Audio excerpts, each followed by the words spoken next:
오늘 하나님께서 우리에게 주시는 말씀은 요한복음 19장 14절부터 22절 말씀입니다. 저부터 한 절씩 교독하겠습니다. 이 날은 6월절의 준비일이요 때는 제6시라. 빌라도가 유대인들에게 이르되 보라 너희 왕이로다. 그들이 소리 지르되 없이 하소서 없이 하소서 그를 십자가에 못 박게 하소서. 빌라도가 이르되 내가 너희 왕을 십자가에 못 박으랴. 대제사장들이 대답하되 가이사 외에는 우리에게 왕이 없나이다 하니 이에 예수를 십자가에 못 박도록 그들에게 넘겨주니라. 그들이 예수를 맡음에 예수께서 자기의 십자가를 지시고 해골 히브리 말로 골고다이라 하는 곳에 나가시니 그들이 거기서 예수를 십자가에 못 박을새 다른 두 사람도 그와 함께 좌우편에 못 박으니 예수는 가운데 있더라. 빌라도가 패를 써서 십자가 위에 붙이니 나사렛 예수 유대인의 왕이라 기록되었더라. 예수께서 못 박히신 곳이 성에서 가까운 고로 많은 유대인이 이 패를 읽는데 히브리와 로마와 헬라 말로 기록되었더라. 유대인의 대제사장들이 빌라도에게 이르되 유대인의 왕이라 쓰지 말고 자칭 유대인의 왕이라 쓰라 하니 같이 읽겠습니다. 빌라도가 대답하되 내가 쓸 것을 썼다 하니라. 아멘. 예수님께서 십자가에 못 박히시는 내용이 오늘 말씀의 내용입니다. 이 말씀을 통하여서 우리가 알 수 있는 몇 가지 내용이 있습니다. 첫째로 누구를 왕으로 고백하고 있는지 살펴보게 하옵소서입니다. 누구를 왕으로 고백하고 있는지 살펴보게 하옵소서. 14절, 15절 말씀을 읽어드리도록 하겠습니다. 이날은 6월절의 준비일이요 때는 제6시라. 빌라도가 유대인들에게 이르되 보라 너희 왕이로다. 그들이 소리 지르되 없이 하소서 없이 하소서 그를 십자가에 못 박게 하소서. 빌라도가 이르되 내가 너희 왕을 십자가에 못 박으랴. 대제사장들이 대답하되 가이사 외에는 우리에게 왕이 없나이다 하니. 이제 6월절의 준비일이 되었습니다. 하나님의 백성들이라면 당연히 6월절을 준비하면서 자신들을 구원해 주신 하나님을 생각해야 할 것입니다. 또한 세상을 구원하기 위해 메시아를 보낼 것이라는 선지자의 말씀을 기억하고 메시아를 대망하는 마음을 품는 것이 당연할 것입니다. 그런데 이 날은 6월절의 준비일이요 라고 되어 있음에도 불구하고 이들은 소리를 지릅니다. 메시아이신 예수 그리스도를 죽이라는 소리였습니다. 이들은 이렇게 이야기합니다. 가이사 외에는 우리에게 왕이 없나이다 라고 말합니다. 자신들을 구원해 줄 메시아, 간절하게 원했던 그 메시아가 눈앞에 있음에도 불구하고 그것을 보지 못하는 것입니다. 이 얼마나 역설적인 일입니까? 특별히 그들은 자신들의 의지로 소리치며 이야기합니다. 가이사 외에는 우리에게 왕이 없나이다 라고 말입니다. 대제사장들이 이와 같이 외친 모습을 보십시오. 하나님을 왕으로 모셔야 하는 그들이 가이사만을 왕으로 인정합니다. 이방 황제가 유일한 왕이라고 고백합니다.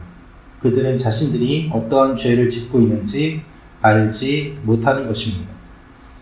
로마의 황제가 하나님이 아님에도 불구하고 하나님께서 세우신 왕이 아님에도 불구하고 가이사 외에는 우리에게 왕이 없나이다 라고 외치는 그들의 마음은 자신들의 자리를 지키기 위해서라면 종교적인 신념과 하나님이 주신 말씀을 포기해도 된다는 그 마음이 자리 잡고 있었던 것입니다. 대제사장과는 전혀 어울리지 않는 그와 같은 모습이 그들에게 있습니다. 우리는 지금 누구를 왕이라고 고백하고 있습니까? 예수님을 왕으로 고백하고 있습니까? 아니면 나의 자리를 지키기 위해서 예수님은 버리고 지금 나에게 이익을 주는 그 존재를 왕이라고 고백하고 있지는 않습니까? 세상의 권세자들과 물질과 그것들을 진정한 왕이라고 고백하며 하나님을 배신하고 있지는 않습니까? 이 아침에 우리의 모습을 돌아보면서 진정한 왕으로 고백하는 그 고백이 어디를 향하고 있는지 돌아보기를 원합니다. 두 번째로 알 수 있는 내용은 예수님이 십자가에 못 박히십니다 라는 것입니다. 예수님이 십자가에 못 박히십니다. 17절, 18절 말씀 읽어드리겠습니다.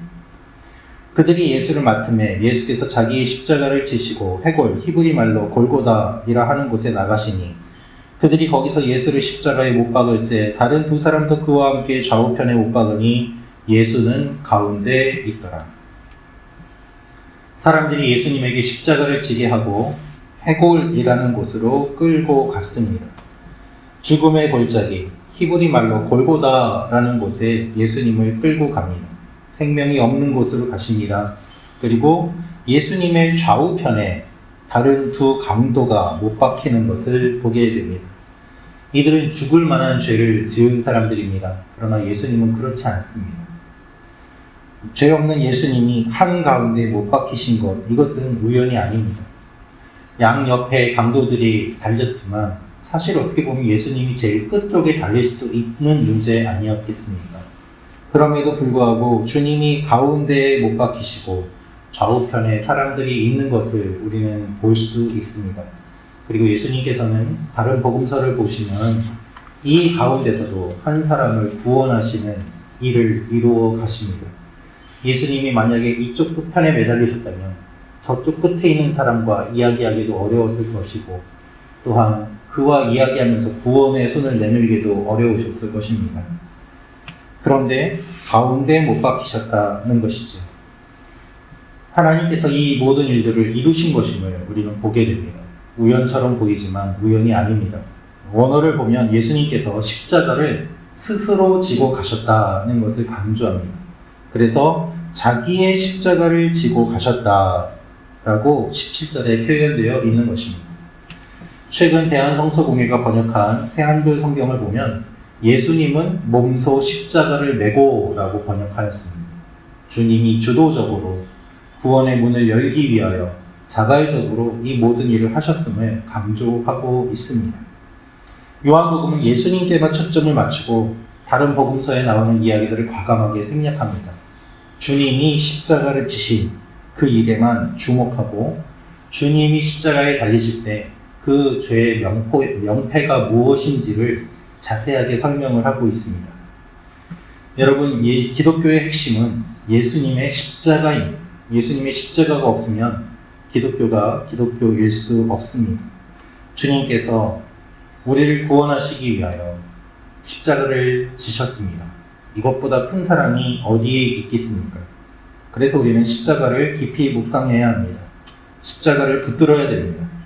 십자가가 처음이요 끝입니다. 주님, 오늘도 주님의 십자가를 묵상하는 하루가 되게 하옵소서. 기도하며 나아가는 여러분과 제가 되기를 원합니다. 세 번째로 알 수 있는 것은 예수님이 유대인의 왕이심을 모두가 알게 하옵소서입니다.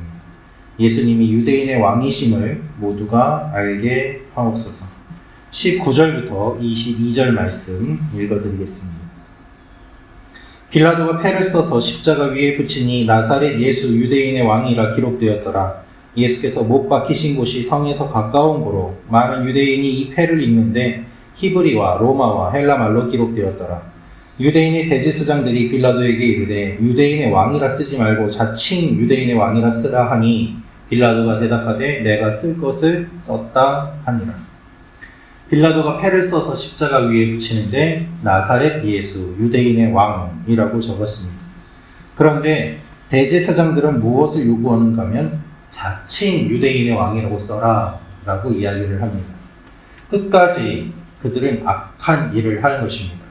만약에 그들의 요구처럼 자칭이라는 말을 붙인다면 예수님의 십자가의 의미는 매우 퇴색되었을 것입니다. 십자가에 달리시는 의미가 사라지게 되는 것입니다.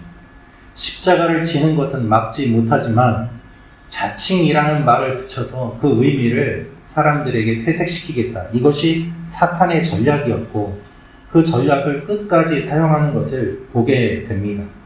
만일 빌라도가 그들의 주장을 받아들였다면 어떤 일이 일어났을까요? 사람들이 예수님을 오해할 수 있었습니다. 그런데 하나님께서 빌라도를 주관하셔서 그렇게 되지 않도록 막아주십니다.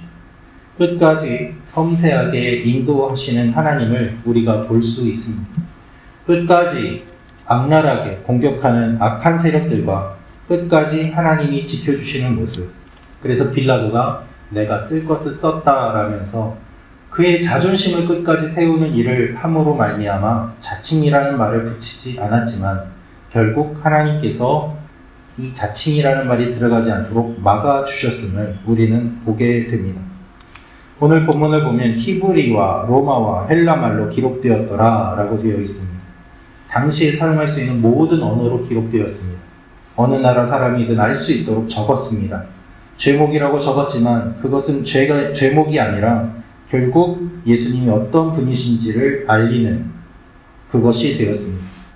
예수님의 이 사건을 모든 언어로 전할 수 있도록 우연처럼 보이지만 실제로는 그렇지 않은 일들이 일어났던 것입니다.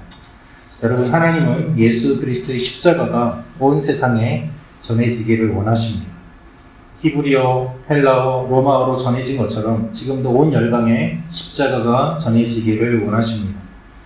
조롱의 의미로 붙여놓은 유대인의 왕이라는 이 팻말이 역설적으로 진리를 세상에 알리는 결과로 나타나게 되었습니다. 그리스도인이라는 말도 역시 마찬가지입니다. 그리스도인이라는 말은 예수에게 미친 자들이다, 그리스도에게 미친 자들이다 라는 뜻입니다. 그런데 그것이 그냥 그리스도인이라고 하여서 우리가 쓰고 있지 않습니다. 여러분, 우리는 예수님께 미친 사람들입니다. 우리는 주님을 열방에 전하는 사람들입니다. 오늘도 주님의 십자가가 열방에 전해지도록 기도하는 여러분과 제가 되기를 원합니다. 기도하겠습니다. 참 좋으신 아버지 하나님, 주님께서 십자가를 지십니다. 십자가의 의미를 알게 하시고 십자가의 의미를 전하게 하시고 주님께서 이루신 이 일을 기억하고 붙잡으며 땅끝까지 이 일들을 감당하는 하나님의 사람들이 되게 도와주옵소서.